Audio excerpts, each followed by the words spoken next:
Thank you, Donald, and good evening, everybody. Well, last night, I have to say, I did lambast the Speaker, rather, because he laid in politically, basically accusing Donald Trump of being sexist and racist and homophobic and goodness knows what else. And I put forward the view that I thought he really ought to have been neutral on this. And I was quite pleased today to see that his equivalent in the House of Lords, Lord Fowler, had a bit of a go at him and said, you should not have done this without first speaking to me, because presumably, if the President was to speak, he would speak to both houses of Parliament. Bercow apologised to Lord Fowler for not telling him, but he most certainly didn't back down from his position yesterday. Here's what Speaker Bercow said today. We value our relationship with the United States. If a state visit takes place, that is way beyond and above the pay grade of the Speaker. However, as far as this place is concerned, I feel very strongly that our opposition to racism and to sexism and our support for equality before the law and an independent judiciary are hugely important considerations in the House of Commons. Well, there we are. He's not backing down one little bit, is he? And the question I'm asking tonight is, do you think he should stand down immediately? Has he overstepped the mark? And to get involved, you can call us on 0345 60 60 973. You can text us at 84850. Don't forget you can tweet at LBC using the hashtag Farage and LBC, and you can watch the show live here from Brussels on LBC's Facebook page now. I have to say that I rather took the view that the Speaker of the House of Commons should be neutral, and that was why I felt yesterday he'd overstepped the mark. But don't take it from me. Let's get an expert involved, and I'm going to Craig Prescott, who was a constitutional law lecturer at the University of Winchester. Craig, good evening to you. Good evening, Nigel. Good evening. So tell me, should the Speaker be neutral? Enlighten us, please. Most definitely. Certainly, I found Bercow's speech to be quite extraordinary, and I can't really think of a precedent where the Speaker has got involved in such a clear way and taken such a clear position on a subject that is of such current political controversy.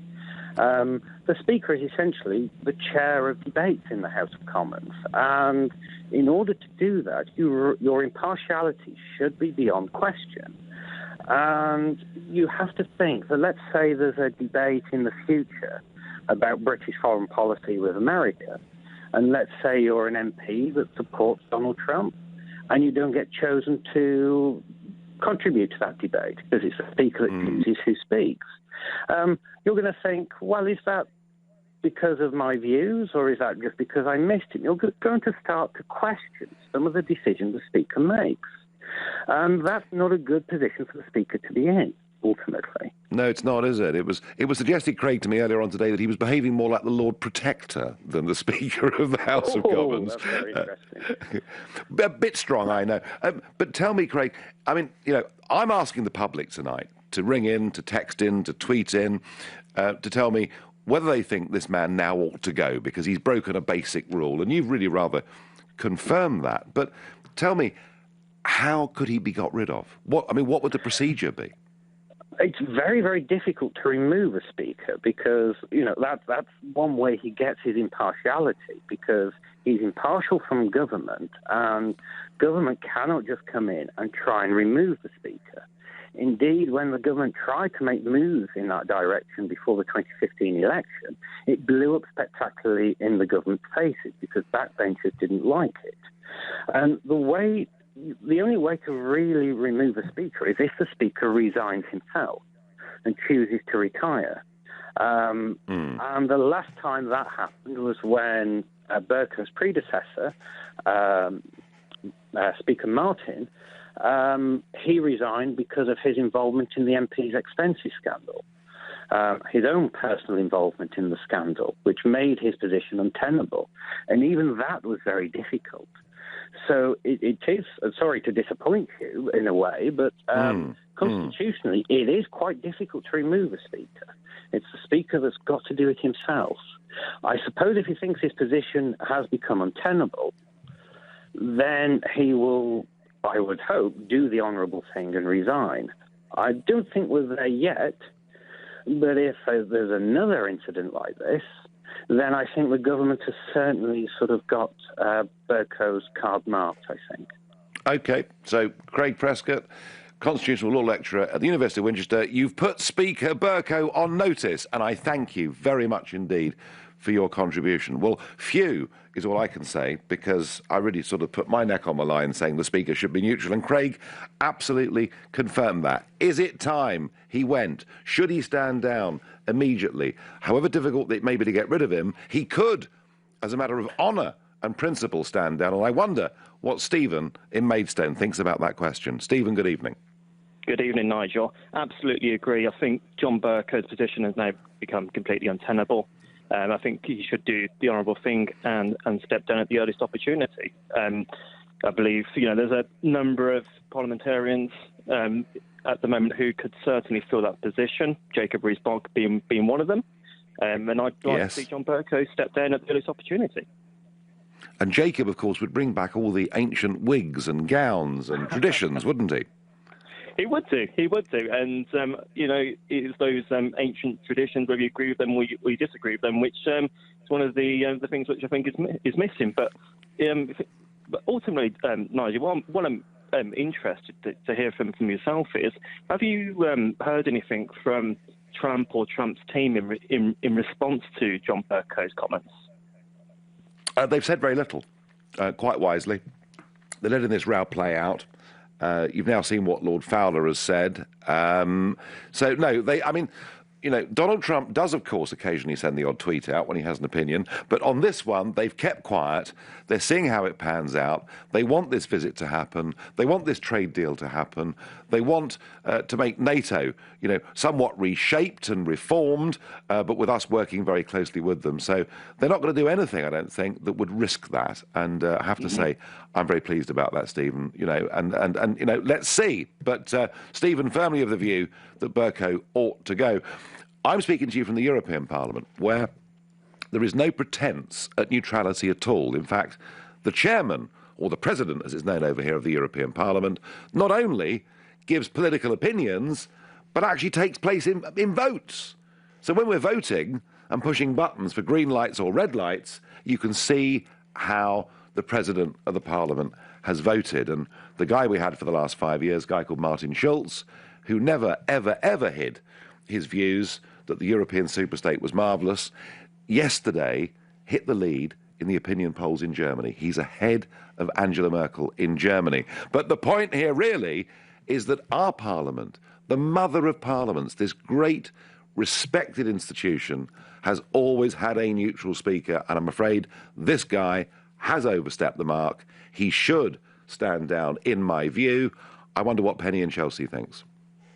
Hello, Nigel. Hello. Hello. Yes, I definitely think he should step down.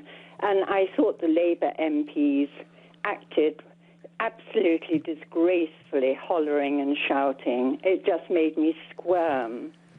And if he had anything about him, he should resign immediately. Yes, I mean, the Labour Party are gripped with this anti-Trump hysteria. But he... Extraordinary, but he's the speaker, isn't he? He should be somebody that we respect and look up to. That's right. Yeah, I mean, Penny, tell me, have you always been a sceptic about Bercow or not? Yes, always.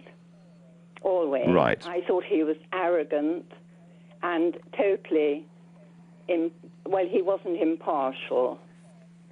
He was no good for the job, but then I can remember Betty Boothroyd. Yep. Yeah, and many others, of course, who were tremendous at the job, and Bernard Wetherell and others who, when they stood down as Speaker, were greatly respected. I have to say, Penny, one thing for John Bercow, he does like the sound of his own voice, doesn't he? Does indeed, yes. And it's all wonderfully theatrical. Lovely. Penny, thank you very much indeed for your opinion. And I have to say, I suspect there'll be quite a clear majority that do think Bercow's overstepped the mark. But if you think he's done the right thing, if you think we should politicise the role of Speaker, change Parliament fundamentally, please call 0345 60 60 973. And I'm going to go to Carlos in Crystal Palace. Carlos, should Bercow resign? I think his position becomes difficult. He's putting the UK at odds with the USA on a subject that actually he's not in touch with public opinion. A survey by Chatham House discovered that 55% of Europeans in 10 countries support the Muslim immigration ban that was trying to be implemented by President Trump. So he's not in touch with public opinion, and he's making pronouncements that put the UK at odds with the USA. Well, he's certainly doing that. In fact, he's being actually quite abusive, isn't he, about the president of the USA? And the poll that Carlos refers to, which has had almost no coverage at all, is done by Chatham House, so very reputable, and they show that across 10 European countries, 55% of people completely support Trump's ban, including in Poland, an astonishing 71% of people. So, Carlos, you know, I get what you're saying. There is this big gap between public opinion and, you know, many of our political class. But in a sense, the question here is Bercow not just being wrong politically, but frankly, I think, abusing his position as Speaker of Parliament. And so, Carlos, I assume that you would support him going. Well, the point is here, he cannot make pronouncements that they are only the government can make, because he didn't make an issue about welcoming or not welcoming a North Korean delegation. Oh. So he's open to receive North Korean delegations, but he's not ready to welcome an elected president of a democratic country. So, Carlos, was I right yesterday to call him my hypocrite of the week? Yes, absolutely so. Well, I'm going to tell you more about the hypocrisy of Bercow in a minute. But for now, you're listening to Nigel Farage, live on LBC from Brussels. It's 7:15. Nick Ferrari at breakfast on LBC. John Bercow putting the Burke in Bercow. The Speaker is not the Foreign Secretary, he's not the Prime Minister, and he also can't speak for both houses, yet he sought to do so yesterday. This is what speakers used to be like. Bernard Wetherell, he once famously said that, I don't think the Speaker is the star. Parliament should be a forum, not a stage. If only someone could tell that to John Bercow, who just loves the sound of his own voice, doesn't he? Nick Ferrari at breakfast. Every weekday morning from 7, only on LBC. With Hampton by Hilton, from a great night's sleep to the perfect breakfast included. Now, the following information will only be of interest to more successful investors. I thought that might include you. You're obviously someone with a great track record and excellent liquidity who could be drawn in by the flattery of an investment scammer. At the Financial Conduct Authority, we're committed to keeping you safe. So if you've been offered an unsolicited investment opportunity, be a scam-smart investor and check the FCA warning list of firms to avoid at fca.org.uk/scamsmart. Ladies and gentlemen, welcome on board. KLM Royal Dutch Airlines is pleased to announce imminent departures from London City Airport. Booking a business trip or the dream holiday? KLM has started its own services from London City Airport, flying you from the heart of London to Amsterdam and the world. Tokyo, Shanghai, Lagos, Dubai, and many more.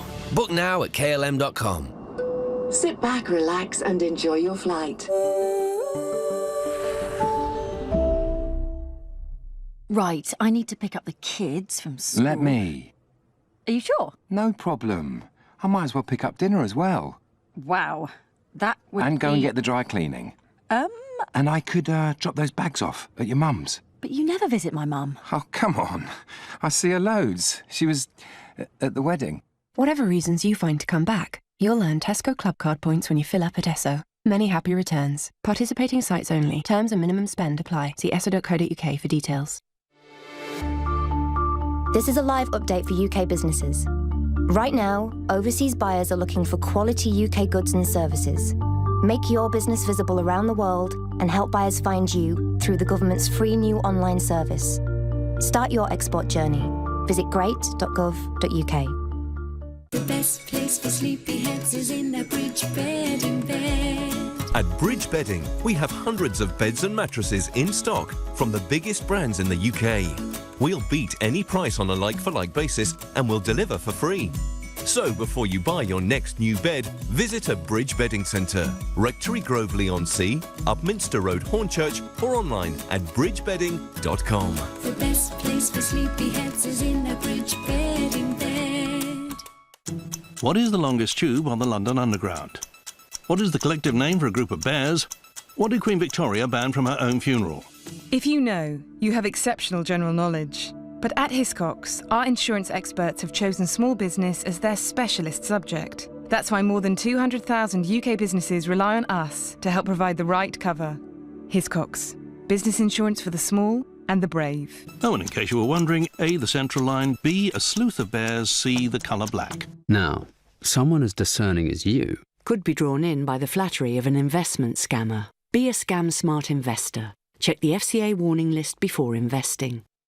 This is LBC, the Nigel Farage Show. Call 0345 6060 973. Text 84850. Tweet at LBC using the hashtag Farage on LBC. Well, I've been asking the question tonight, should we get rid of John Bercow, or should he resign as a point of principle for overstepping the mark, for being abusive about the American president and saying that he should not be able to speak to both houses of Parliament? But I must declare an interest in this. I'm not neutral about Bercow. In fact, this bloke has driven me bonkers for years. So much so that in 2010, I thought it would be a terribly good idea to stand against him in the general election and on election day to go up in a light aircraft flying a banner in my bid to beat Bercow, which crashed to the ground and nearly killed me. So I have to confess to being a bit obsessive about Bercow. I don't like him very much. I think he genuinely has devalued the post of Speaker. I'm not sure he's even capable of being neutral. And back in 2013, he said, Bercow, that Eastern European immigrants have more aptitude and commitment to work than other British people. And he said that during an official visit to the Romanian Parliament back in 2013. And I said then his comments were outrageous because they breached traditional impartiality. So, you know, take it from me, I am not impartial in any way at all. But the real point about this, not only should he not stray from neutrality, but some will say he has to uphold our values. And in a sense, he was trying to play that card yesterday, wasn't he? He said, we don't like people who are nasty on grounds of race or sex or whatever it may be. Well, if that's the case, I want to know. I really do. Why? In September 2012, when Bercow was welcoming President Yudhoyono of Indonesia, he said, Mr. President, it is a huge pleasure as well as a considerable honour for me to welcome you. Well, you know, as some of you may know, in Indonesia, homosexuality is illegal, for example. Or why 2 months later, he welcomes the Emir of Kuwait, where women face constant discrimination, where marital rape doesn't even exist, where it's illegal to be gay, and where they ban Israeli Jews from entering the country at all.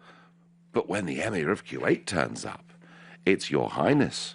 It is my privilege to welcome. I mean, and on it goes. Vietnam. He even had the North Koreans to tea in his apartment. He welcomes tyrants from all over the world. People who are racists, homophobes, anti-Semites. They're all welcome unless they're called Donald Trump. And that's why I think this man is an enormous hypocrite, a disgrace to Parliament, and the sooner he's gone, the better. Right, I've calmed down now. Elaine in Bracknell, what do you make of this? Has Bercow stepped over the line? Should he go? Yeah, definitely. I think President Trump was voted in democratically, and he's done exactly what his mandate said, and he deserves the respect of the post that he holds now. And I don't think it's for Bercow to make my decision for me. No, Elaine, I mean, I can't fight you, I can't argue with you, but the point I just made before you came on, you know, he welcomes all these people who do terrible things, and that's fine, but he doesn't like Trump, and says what he said. That's Do you a think shame that he maybe... doesn't like him. That's a shame that he doesn't like him. It's not for him to speak for the rest of the people. No, I wonder, Elaine, is he actually on the verge of resigning anyway? Is this his last big... He doesn't speak for me. he could be off to a very highly paid job somewhere, you know. Well, he's a little man and he's got a wife that likes the papers.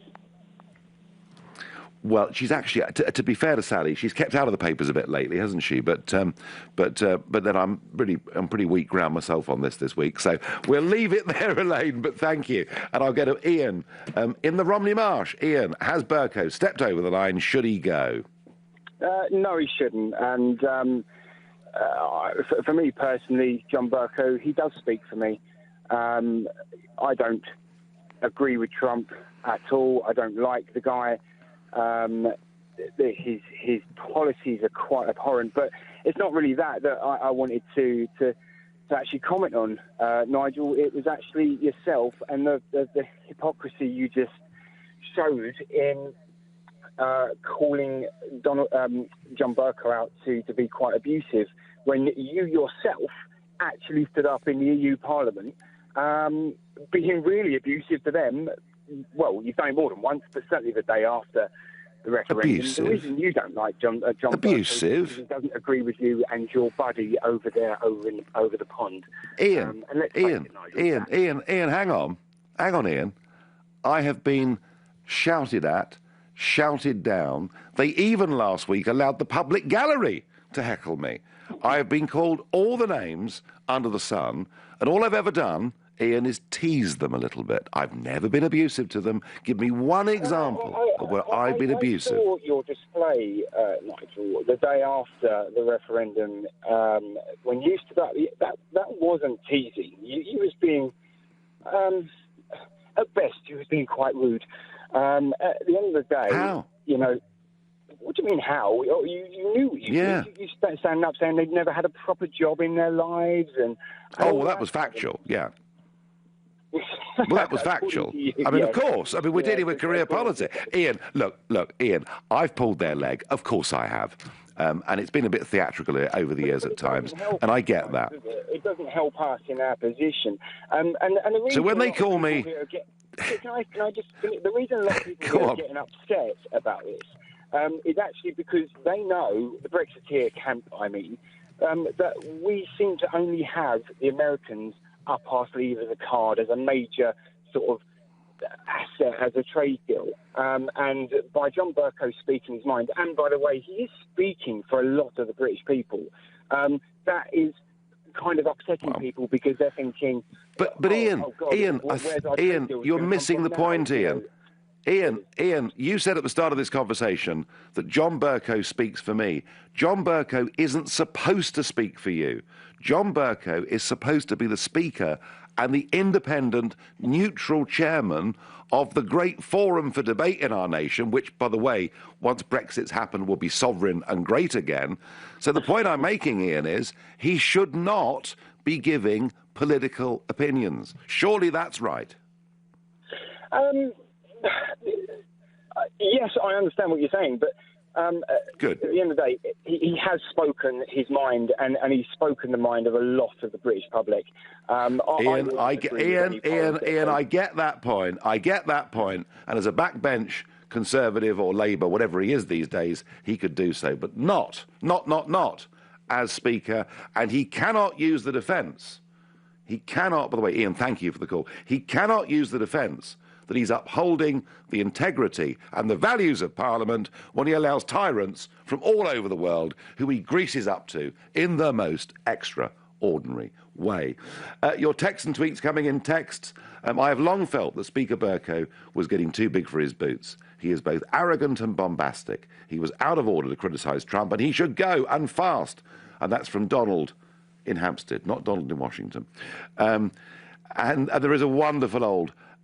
going back into ancient history, saying, I have neither eyes to see nor tongue to speak, except as this house wills.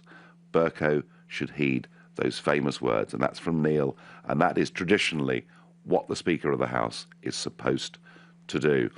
Another text, it is so annoying when a political figure speaks on behalf of the entire people of Britain, isn't it? I hope Nigel senses the hypocrisy of that statement in relation to his post-Brexit behaviour. Rhys in Leighton. Rhys, you know, I honestly, I challenge anyone to tell me that Bercow is not a hypocrite for wanting Trump banned but allowing all these tyrants from Kuwait and North Korea and Vietnam into this country. I wonder what Than in Wembley makes of this debate. Than, good evening. Should Bercow go? Good evening, Mr. Trump. I feel that he shouldn't. Reason being is there's an element of freedom of speech that we're missing out. That's one point. I feel that he has a view and he shouldn't be getting bashed for it. Another thing is, I just want to point out the double standard. If you speak out against a guy in a suit, a character like Donald Trump, all of a sudden he gets bashed for it. But when it was someone else, a different figure with probably similar views, no one's saying anything. It's just double standards, and secondly, it's freedom of speech that we're missing out. But I'm sorry, freedom of speech is why we have benches, government benches and opposition benches in that parliament, and slightly different than the one I'm in now. But the whole point is that freedom of speech and indeed parliamentary privilege is accorded to MPs, MEPs, members of chambers all over the place. It's not for the Speaker to give political opinion. Or do you think he should? He should be allowed to speak his mind, but the debate or the decision shouldn't go by his way.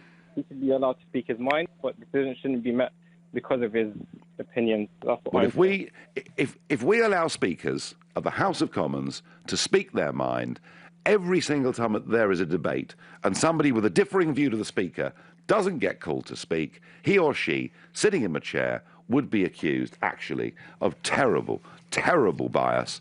It would, in fact, be a complete disaster for our centuries-old Parliament. Do you suggest that he doesn't ever give opinions, just keep quiet and, like a referee or something, just sit on the sideline? Yes, well done, well done. He's a referee. He's a neutral umpire. Use whatever sporting analogy you want. That is the point about the Speaker. He is there to facilitate debate within that forum that is known as Parliament, not to abuse his position, to devalue, you know, all those that have gone before him and what our democracy stands for. And it's not, you know, opinions are for the back benches or the front benches. They are most certainly not for the Speaker of the House of Commons. And I'm pleased that our constitutional expert earlier on in this show backed up that view. You're listening to the Nigel Farage Show, live exclusively here from Brussels on LBC. It is now 7:30 and it's time for the news with Rupert Bartier. RAF fighter jets escorted a Pakistani passenger plane to Stansted Airport earlier. The airline says it was after authorities received what's described as a vague security threat through an anonymous phone call. MPs have voted against an amendment over when Parliament can vote on the final Brexit deal. It's after the government announced MPs and peers will have a say on the final agreement before it's considered by the European Parliament. And the Speaker of the House of Commons says he acted honestly and honourably by saying that Donald Trump shouldn't be allowed to address Parliament during his state visit to Britain. John Bercow is being accused of failing to remain neutral after making the comments yesterday. LBC weather. A mix of cloud, rain and frost into the evening, a low of 2 Celsius. Overcast tomorrow with rain in the east, sunshine in the west, a high of 8 degrees. LBC Travel, good evening. I'm Anne-Marie Walsh. In Barking, the North Circular is blocked southbound to the Barking flyover. That's because a car has broken down. In Southwark, Union Street is closed both ways between Great Suffolk Street and Great Guildford Street. That's because of a fire in a building. In South Yorkshire, the M1 is slow northbound between junction 33 for Sheffield and 34 for Meadowhall. That's because of an accident. The outside lane is closed. And in the West Midlands, the M6 is queuing southbound towards junction 6 for the A38M, and that's after an accident earlier. For more real-time traffic updates, go to lbc.co.uk. This is LBC. Now, I can tell you the secrets of successful investors, but the golden rule is you have to act quickly. Now, you're obviously a decisive person, someone who stays ahead of the curve, someone who could be drawn in by the time pressure of an investment scammer. At the Financial Conduct Authority, we're committed to keeping you safe. So if you've been offered an unsolicited investment opportunity, be a scam-smart investor and check the FCA warning list of firms to avoid at fca.org.uk/scamsmart. You're the backbone of our business. Strong, reliable, plus you look great. And you're really well built. Oh, cheers, Steve. Not you, Terry. The Renault Traffic with 4 years 0% APR, servicing, roadside assistance, up to 4 years warranty and 3 What Van Awards. Make it part of your team. Visit a Renault Pro Plus specialist dealer to find out more. Business users and participating dealers only. Minimum deposit of 20%. Renault Finance hire purchase. Register by 31st of March, subject to status. T's and C's apply. See renault.co.uk/offers. Divorce. It threatens the things you've worked hard for in more ways than you can imagine. Your home, savings, pension, and most of all, your relationship with your children. Don't let divorce cost you any more than it has to. Cordell & Cordell is dedicated to helping men in matters relating to divorce. Call now on 0330 60 60 161 or visit cordellcordell.co.uk. Office in central London. A partner men can count on. This is a live update for UK businesses. From award-winning cider to fresh-line caught salmon, the UK is renowned for its quality produce. If you're in food and drink, it's time to take your next step by selling overseas. To get a taste for what's out there, search Exporting is Great. The high-quality kitchen you've dreamed of at a price well within your budget. That's Room Sense. That's Room Sense. Right now, Room Sense is offering stunning kitchens at half price with free appliances worth over £1,000. See roomsense.co.uk. Quality at a price you can afford. That's Room Sense. Minimum spend applies. Now, someone as decisive as you could be drawn in by the time pressure of an investment scammer. Be a scam-smart investor. Check the FCA warning list before investing. The Nigel Farage Show on LBC. Call 0345 6060 973. Well, the row over Speaker Bercow continues, but Parliament itself has been busy, indeed, as has the Scottish Parliament and the Welsh Assembly. Yes, you thought your vote in the referendum was the one that counted, but no. It is rumbling through assemblies and parliaments across the United Kingdom, and perhaps quite an important vote tonight, an amendment by Labour MP Chris Leslie that wanted to give Parliament an absolute veto over the final deal or no deal that the British government comes back with from this place in Brussels, and that was defeated by 326 votes to 293, but not by very many. And as I've said before on this show, and I will go on saying, do not trust our political class to put the result of that referendum into place. There are lots of them, loads of them, majority of them actually, who would like to dilute it or delay it in any way they possibly could. So these are good results tonight for those that want the referendum honoured, but goodness me, they're getting pretty close on some of these issues, and we should be worried. Now, I've been condemning Bercow, but it's not just me. Tory MP Crispin Blunt has said that Bercow does not speak for a majority in the House, and this is the reason why speakers should never express their opinions. Nadeem Zahawi MP has said he should think about his position. Others, like Alex Shelbrooke, Tory backbencher, has said his position was untenable. He'd engaged in grandstanding and student politics of the worst kind. But crucially, Lord Fowler, who holds the equivalent position in the House of Lords, has had quite a pop at John Bercow and said, how dare you speak for the entirety of Parliament when you haven't even consulted me? And Lord Fowler says he's open-minded and he thinks it would be better if speakers of either house did not make such opinions known to the outside world. So there are people, it's not just me, there are people having a bit of a go at this guy, and your Facebook messages are coming in. Leslie Cox says Bercow has infringed his position of Speaker. He is meant to be neutral. He should resign. Alexandra O'Hara says, watching you on my smartphone, best hour of the day, rock and roll, Nigel, thank you. Susan Mary Peters says Bercow should apologise and let's all move on with a kiss. Well, do you know what? He had the chance today, Susan.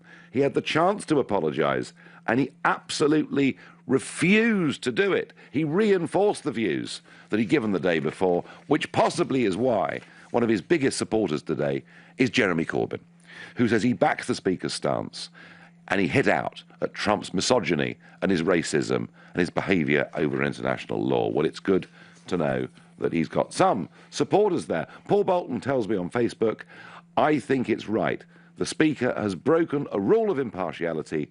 He should step down now. Most of you are agreeing with me. I wonder what Jonathan from is it Ammanford, Jonathan? Where do you live, Jonathan?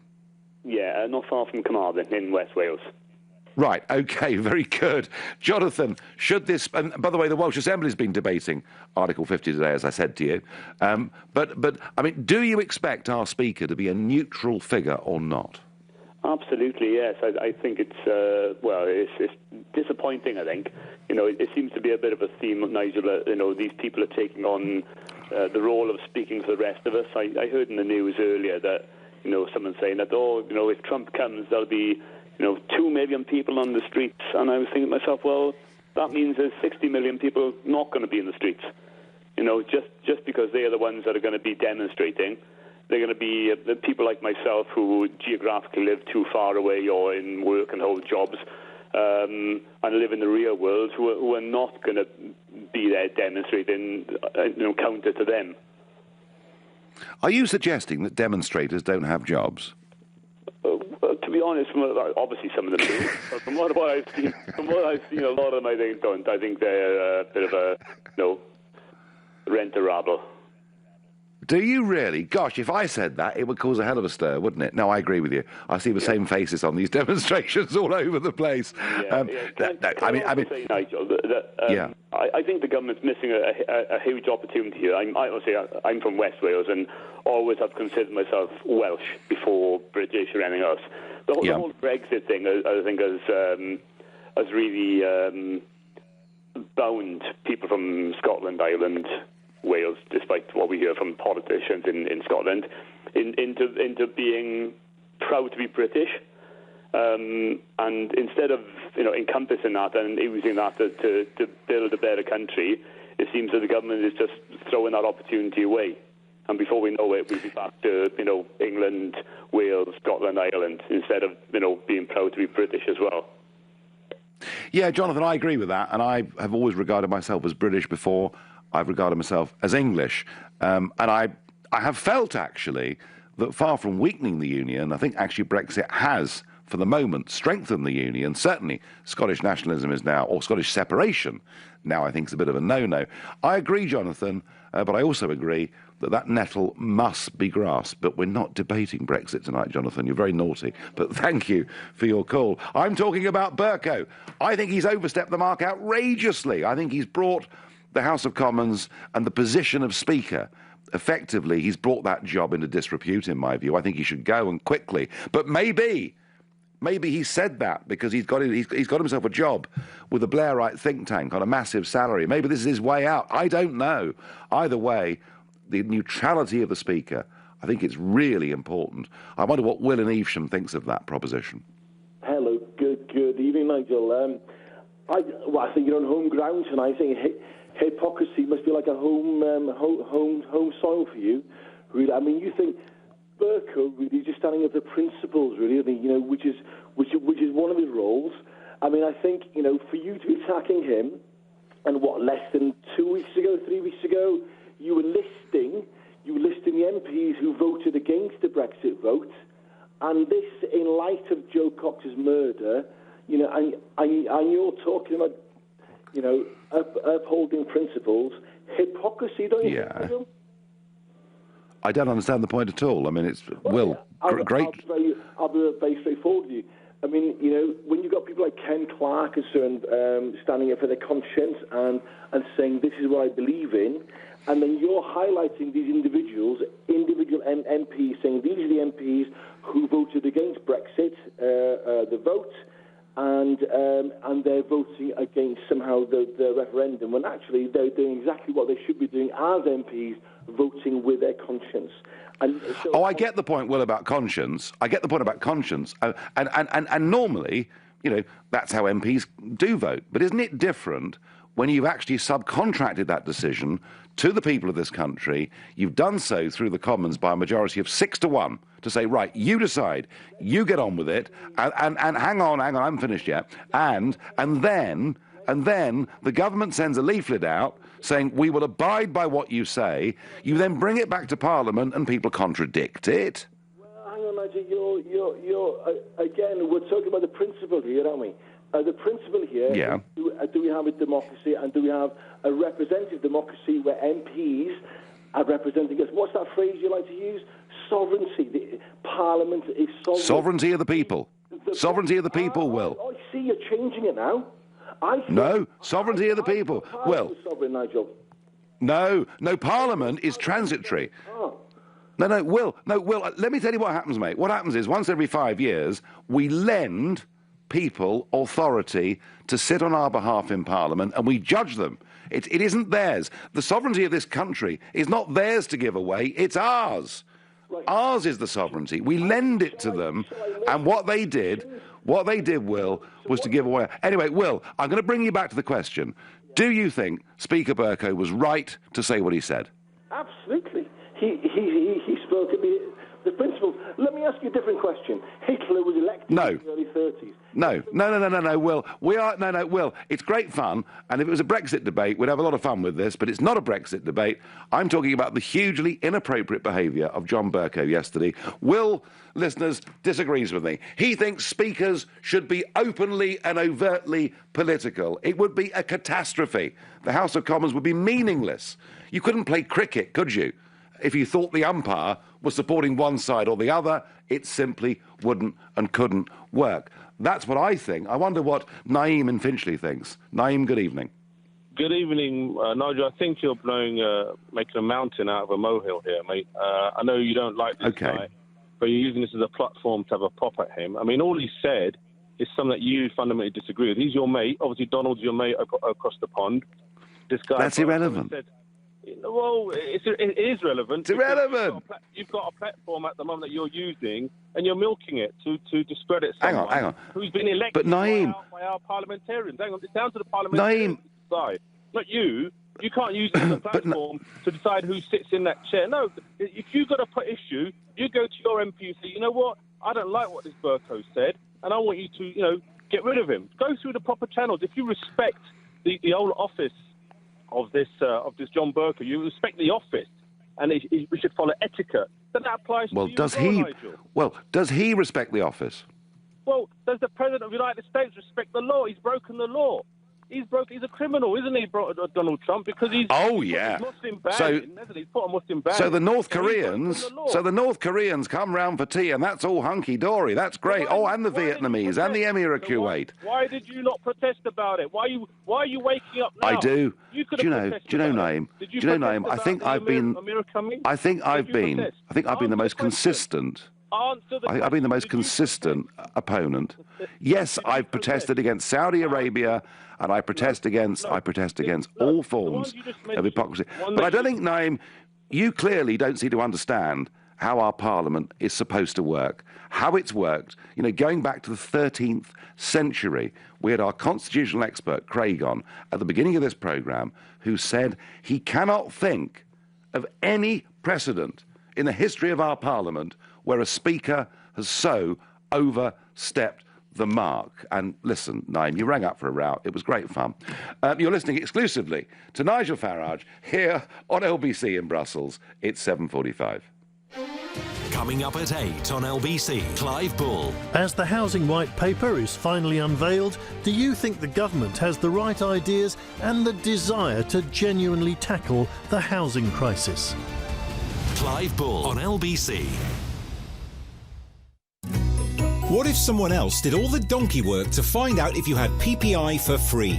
Well, that's exactly what we do here at the Claims Guys. Just text EASY to 60777 and we'll do the digging to discover if you ever had PPI added to one of your accounts. After that, you can pursue the claim yourself or ask us to do it for you. It's your choice. But if you don't text EASY to 60777, you'll never know. The Claims Guys, the PPI people. The Claims Guys. Let's not go home yet, Wilbur. There's a new film out with penguins in. Change of plans. You can control your heating from your phone wherever you are with Hive Active Heating. It's just £9 a month exclusive to British Gas customers, and you won't pay anything up front. You'll never need to heat an empty home or come back to a cold one again. Shh, Wilbur, the film's starting. Control your heating from your phone for just £9 a month. Search British Gas Hive. Conditions, exclusions and cancellation charges apply. A big night out, a lumpy bed. There are so many things that can keep us awake. But if you can't sleep because you're worried about paying the bills, we can help. Capitalise provides free, impartial and confidential face-to-face support to help people in trouble manage their debt. Find out more at capitalise.org.uk. This WeBuyAnyCar.com advert comes with a 5-star rating. 5 stars? I'm happy with that. No, it's not down to my captivating personality and witty presenting style. WeBuyAnyCar.com has a very nice 5-star review on Trustpilot. Thanks, guys. You're too kind. Stop it. If you're happy with that, sell your car the 5-star way. Enter your reg number now at WeBuyAnyCar.com.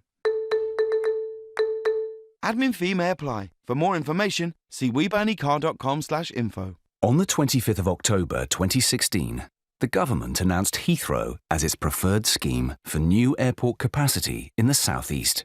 A national consultation is now underway to discuss what happens next. Go online to find out more. More about what expansion at Heathrow Airport may mean for the United Kingdom as a whole.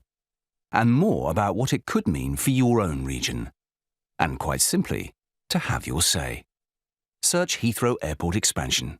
Introducing QuickBooks Connect, the big event to grow your small business on March the 7th at Tobacco Dock. Hear the stories of big-name entrepreneurs like business magnate Lord Sugar, small business guru Mary Portas, and many more. Connect with industry experts and network with peers. Learn practical skills during a full day of workshops, like how to find new customers using social media. Find out more at quickbooks.co.uk/grow. Register now for only £48 with promo code GROW. The Nigel Farage Show. Text 84850. An unrepentant John Bercow today stands by his comments yesterday that the President of the United States should not be able to address the Houses of Parliament inside the Palace of Westminster. He says that they're against racism and homophobia and all the rest of it, despite the fact he's invited tyrants, crawled to them from all over the world. And I'm saying he's overstepped the mark, and it's time he went. It would appear that some of the callers don't get this question because they're arguing about whether they like Donald Trump or not. And I'm trying to argue, folks, this is not about your view of Donald Trump. It's about whether you think the Speaker of the House of Commons should be neutral. And all right, you could say to me, but the Speaker must uphold our values. And if Mr. Trump, for argument's sake, was breaching our values, maybe the Speaker would be right in saying he couldn't come. But that doesn't work, does it? When you've crawled up to the Emir of Kuwait and you've invited the North Koreans into your apartment for tea. It just doesn't work. That's my view. I wonder what Richard in Bracknell thinks. Richard, good evening. Hi, good evening. My view is that the only way your argument actually works is by confusing a number of different things, which is what you tend to do with most subjects. How am I confusing things, Richard? I'm trying to simplify, mate. All these tyrants that you mention have not spoken at Westminster Hall. That's the first Oh, really? No, they haven't. Really? Well, they've been welcomed. They've been welcomed into the Palace of Westminster. But that is completely different than being able to speak at Westminster Hall. And you can speak in.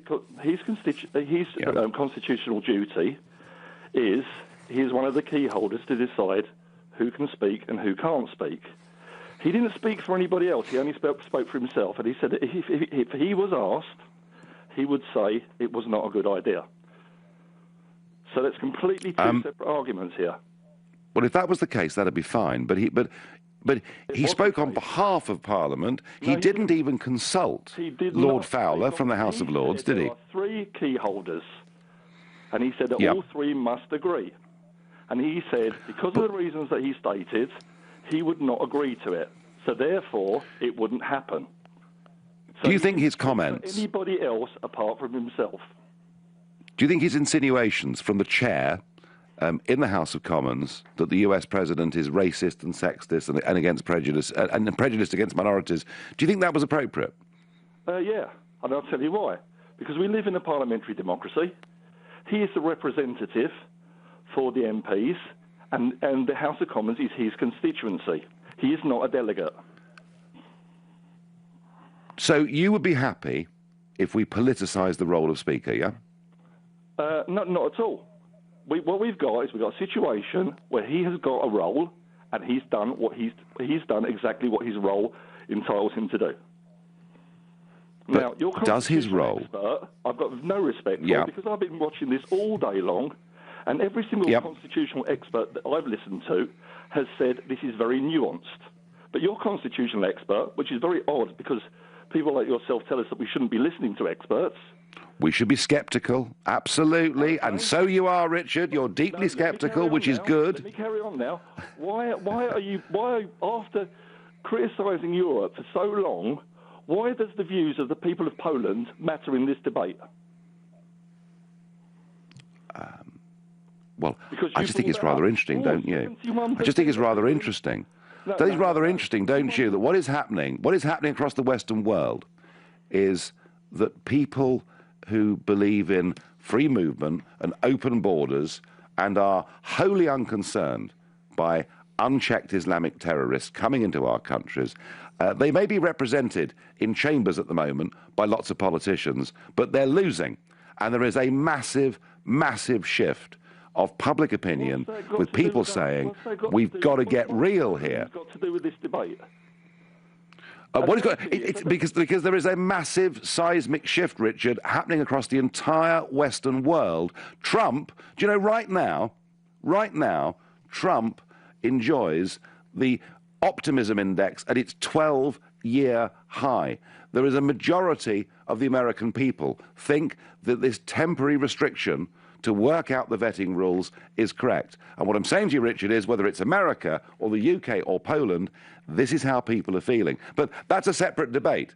I could argue that right now with you, but I wouldn't do it if I was Speaker of the House of Commons, Richard. And that's the point I keep trying to make, and some of you don't he has done want to agree with that. Constitutionally supposed to do. Have a think about this. No. You've got somebody who's going to come into our Parliament. Have you heard what he said about Princess Diana on the Howard Stern show? And you think that's appropriate? He is. Do you know what, Richard? You may loathe him, but he's the most powerful man in the world, and he loves our country, and we should be very, very happy about that. Do you think that is appropriate? Because we both know what he said. I don't think Tony Blair taking us to war was appropriate. I think there are many things people do that are inappropriate, but this debate is not about Donald Trump, much as you would like it to be. You've had your go. I wonder what Paul in Newmarket thinks. Well, I think your previous caller it fails to ignore the position of John Bercow and how irresponsible and reckless that his words will be received across the pond. I mean, listen, my position is clear. It's an absolute disgrace. A lot of the callers don't seem to get that it's not his place is stating the obvious, to put it mildly. It's not about whether you like Trump or not. It's interesting. The same people who called in who don't get about whether it's about whether you like Trump or not also don't like him. Because these people aren't capable of critical thinking. Listen, John Bercow epitomizes the hubris and self-centered far-left liberal establishment hatred of Donald Trump, and yet again ignores the interests and treats with contempt the British people who voted out of the EU and led the way with the national populist movement that Trump also represents, and Bercow knows this fine well, yet he decides to speak for the British people directly or indirectly. Same attitude, same self-centeredness. We have a much valued ally at the minute in Donald Trump, and this guy just wants to throw a spanner in the works like they want to do incessantly because they're little babies. He should go out and join one of the socially engineered, basement-dwelling, virtual signalling student snowflakes march in London or Brighton or wherever it is. If he wants his opinion, why doesn't he express it there and get his little no Trump, no KKK, no fascist USA and join all the virtual signalling? Paul, I sense, whichever local pub you drink in Newmarket, they clearly, no doubt the punters get their money's worth. When you're in there, you've got it off your chest beautifully, and I have to say I'm kind of with that, because it is this irrational hatred and fear of Trump. When you actually look, in policy terms, what he's trying to do, none of it is that shocking. Paul, thank you very much indeed. Facebook messages, Frank Jennings says, it's a shocking insult to the leader of our best ally. Shocking. Mark Gilman says, get him out. Tom Underwood says, knighted, he should be locked up. Nicky Buckthorpe says Bercow should be sacked along with Diane Abbott. Yeah, they're not related, Nicky. I mean, a lot of people would agree with that, but they're not directly related. Text, Nigel Farage, be careful of blindly defending Trump. He's just getting started. Wait until he meets Putin and see what happens in Israel. People remember those who back the bad guy. Steve in London. Well, Steve, I mean, this bloke is so far away from being a warmonger, it's not true. Tex, what Bercow has done is utterly deplorable. He clearly won't resign. However, if enough people lobby their Conservative MPs, they could move a vote of no confidence in John Bercow. Well, that is, of course, a pretty fair point. I have to say, I've been really surprised, actually, by some of the arguments and some of the debates that have been made this evening. I have to say, my final thought is this, that I'm actually quite alarmed that so many people can ring in and can say to me, suggest to me, that what Bercow did is fine, because it's quite right that he should be able to speak his mind. It's all about freedom of speech. No, it isn't. He gave up that right of free speech to become the Speaker of the House of Commons, one of the most revered positions in any democracy in the world.